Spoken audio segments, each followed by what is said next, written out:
Action Philosophers is a graphic novel written by Fred Van Lante and illustrated by Ryan Dunleavy. It presents famous philosophers in history in a hilarious and succinct manner. However, at the same time, Action Philosophers sacrifices much accuracy and substance at a price of convenience. In this case, this book is great for people who want to learn philosophy without actually reading philosophy. This is why, by using Machiavelli in Action Philosophers, Fred Van Lante and Ryan Dunleavy unsuccessfully portray the Renaissance through popular culture. Monumental history is a step taken by authors that altered the way we view Machiavelli. From just an internal affairs secretary of the Florentine government, Fred Van Lente decided to tell Machiavelli's story through the perspective of monumental history. This idea came from Friedrich Nietzsche, a German philosopher. He said that monumental history is about great men who fight a great fight. In terms of the story, Machiavelli is that great man. For the uninformed audience, sure, the story that Fred Van Lente has created is one that is both entertaining and interesting. This is an excerpt from the paper written by Dr. Tobias Hoffman. He says, "What is the advantage of the monumental view of the past? It is the knowledge that the great which once existed was at least possible once, and may well be again possible sometime. He goes his way more courageously." Monumental history glorifies Machiavelli's importance and creates a dramatic story out of his life. Thus, we can say that Action Philosophers reflects the audience's desires to believe that these great stories once existed, and that one can be found through Machiavelli. For those who know the Renaissance, the skewed perception of Machiavelli's life are actively seen. Truth is sacrificed and the audience is led on by an incorrect perception of the past. For example, the author emphasizes the fact that the prince's popularity before Machiavelli's actual death. This is an excerpt from Action Philosophers. "The stupid brat never read a copy of The Prince Machiavelli presented to him.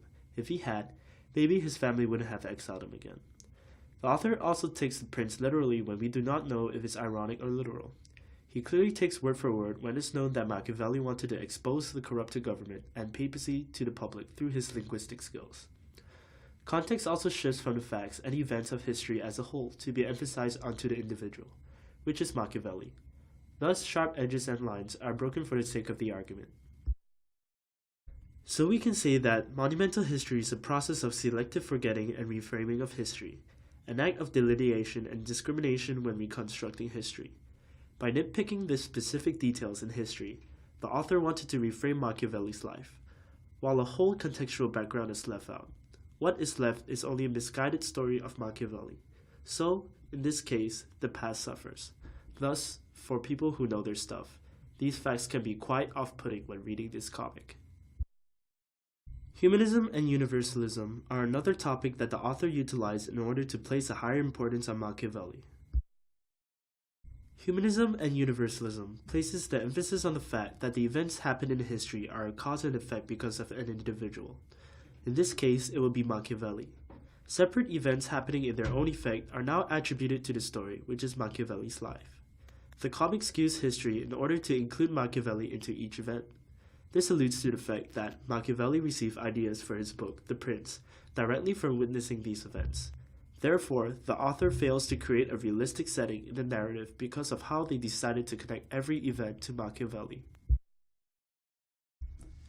Action Philosophers is an oversimplified and modernized way of showing ancient philosophers' lives and things that affected them. Action Philosophers' oversimplification doesn't help because it puts an image of simple things in your head instead of the more complex things, like the French with bread and bottles whenever they are invading. You don't exactly get an idea of them actually invading, causing everyone to run in panic. This is like comparing Nerf gun to a shotgun. For the Nerf gun, you get the fun of shooting a gun without actually getting the feel of what it's like. An actual gun is heavier, and the recoil gives you more feeling than you would get with a Nerf gun. Action Philosophers is also modernized. One example of its modernization is the League of Cambrai. They are basically a group of people coming together to fight a war. This is modernized because it looks at heroes as the Avengers, a group of people coming together for a common goal. This gives you an unrealistic idea of what it was like back then during that time. It also makes you lose the feeling of that time period. One example of this is actually a well-known hero called Hercules. Most people know him as Hercules, but the name Hercules is Roman. His original name is Heracles. The name got switched whenever the Romans adopted his ideas when looking at his exploits. In modernizing him from Greek to Roman, they lost his very name.